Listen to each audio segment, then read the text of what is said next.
This is the scene on Capitol Hill tonight, looking a lot like it did 7.5 hours ago, as House Republicans are basically frozen in place, given right now they don't have enough votes to pass President Trump's mega bill that he wants on his desk by Friday. House Speaker Mike Johnson can only afford to lose 3 votes total, and any changes to this bill would force it back to the Senate, leaving the Speaker to insist that it should pass as is.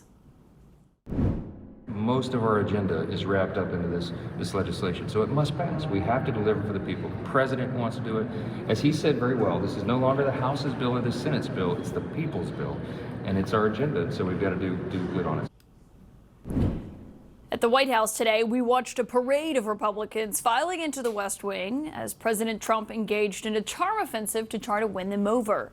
Some of those that you saw going into the West Wing here on West Exec, that driveway right by the White House, are moderates who are skeptical of the bill and its changes that it makes to Medicaid.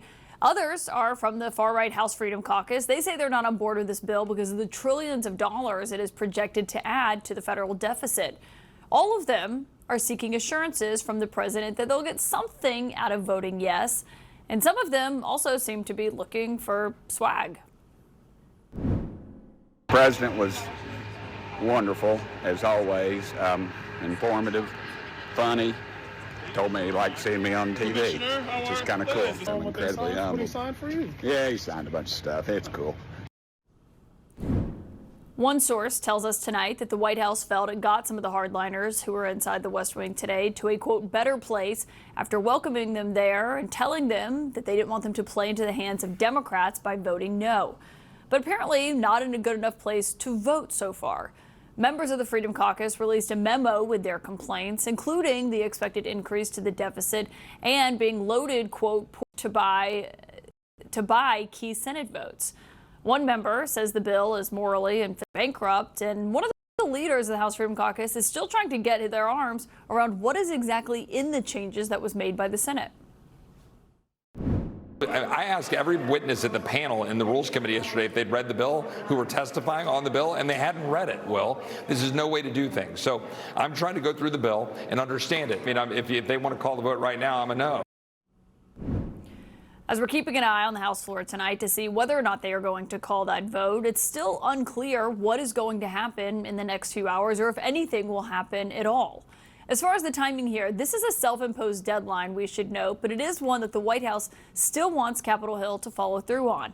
This countdown clock shows how much time House Speaker Mike Johnson has until the 4th of July.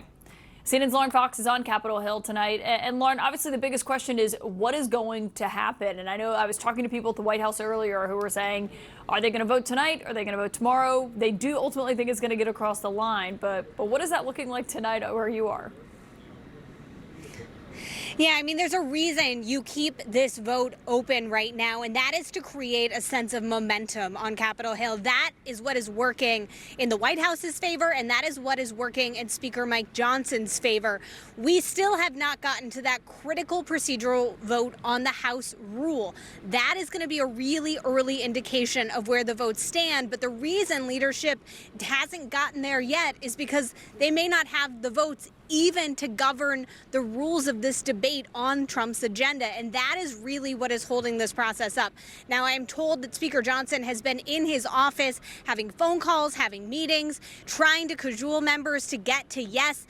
There's also a furious effort among some administration officials to talk to members about what they can do administratively on the implementation side. Perhaps they can't change this legislation because that would force it back over to the Senate, and that could obviously push them past the July 4th deadline. But there are tools at the administration's disposal where they have some wiggle room on how to implement this bill.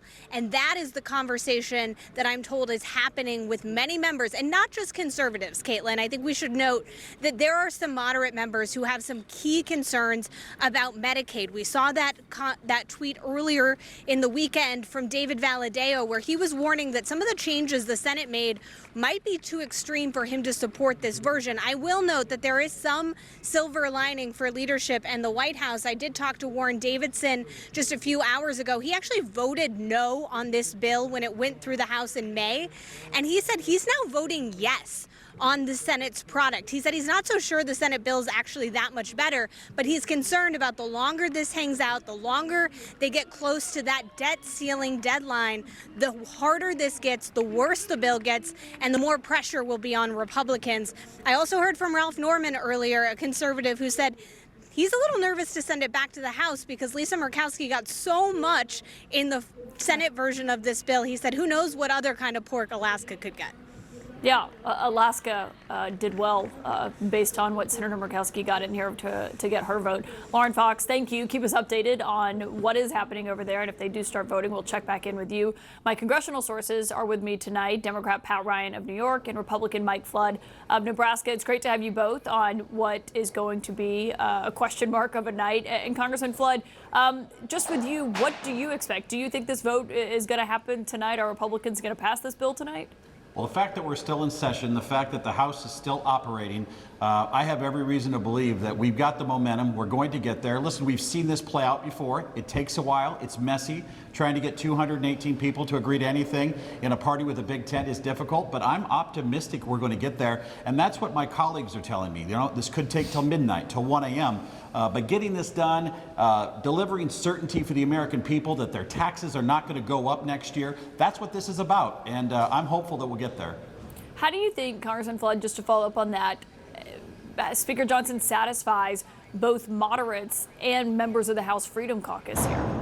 Well, that's really been his trick the whole way as Speaker of the House of Representatives. He runs in between all of these different groups. And I can tell you, I was at the White House with the president this morning. He is energized. He is ready. He believes this isn't, like you said, this is not the House's bill, the Senate's bill. This is America's bill. This is the mandate that President Trump ran on. This is the mandate that I, as a member of the House of Representatives, ran on, and everybody else in the Republican conference. And it is messy, but we will get there. And tonight, when you go to bed, you'll wake up tomorrow, and we'll be talking about the signing ceremony at the White House. Okay, so you think it's going to vote or it's going to pass in the next few hours. Congressman Pat Ryan, when you're looking at this, Democrats obviously are kind of just watching what is happening here. What is the plan that you've heard from leaders in the House on the Democratic side of how you plan to respond to this bill that your party has so heavily criticized? Well, clearly, if this were as beautiful and easy, although I appreciate you admitting it actually is a messy bill, it's a messy process. Mr. Flood. If this were easy, it'd be done, and we would have gotten it complete. The reason it is so messy and damaging is because people are now actually learning what's in here. You heard my colleague call this morally and fiscally bankrupt, my Republican colleague, and I respect that he said that. Forget about the process, frankly.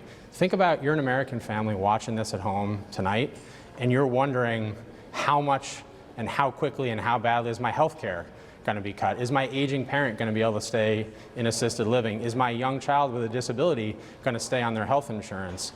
How much of my taxes are going to go up so Elon Musk and Jeff Bezos can get their tax breaks? It's really, regardless of when this passes, it is a betrayal of the American people. Well, Congressman Flood, on what the president is trying to do, one of the messages we heard coming out of the White House was don't play into Democrats' hands, don't stop this bill from ultimately passing. You were at the White House today, I believe. Correct me if I'm wrong there. But what was the messaging from the president in terms of what he said that the Republicans should say in response to this? One thing we heard was that he was telling Republicans today the bill doesn't touch Medicaid, which it does touch Medicaid. Maybe some people like that, but it does affect Medicaid. Well, the president was talking about this bill meaning growth. I'd have a hard time sleeping if I were in his shoes tonight, because we're looking down the barrel of the biggest tax increase in American history if we do nothing. And apparently voting no is acceptable, but the American people that are trying to put food on the table need to know that this is a $1,700 a year tax on every single Nebraskan. That's a lot of money. There's a lot of money on the table here, and there's no talk from any of the Democrats about what to do with taxes other than let them go up. The other thing, you talk about Medicaid. Listen, Lisa Murkowski, she pushed that rural hospital fund from $25 billion to $50 billion. That's sizable. Nothing happens at all in the next couple of years. Talking to Dr. Oz at CMS, a lot of this is the Biden-era giveaways in the state-directed payments program that skyrocketed from 2020 to 2024.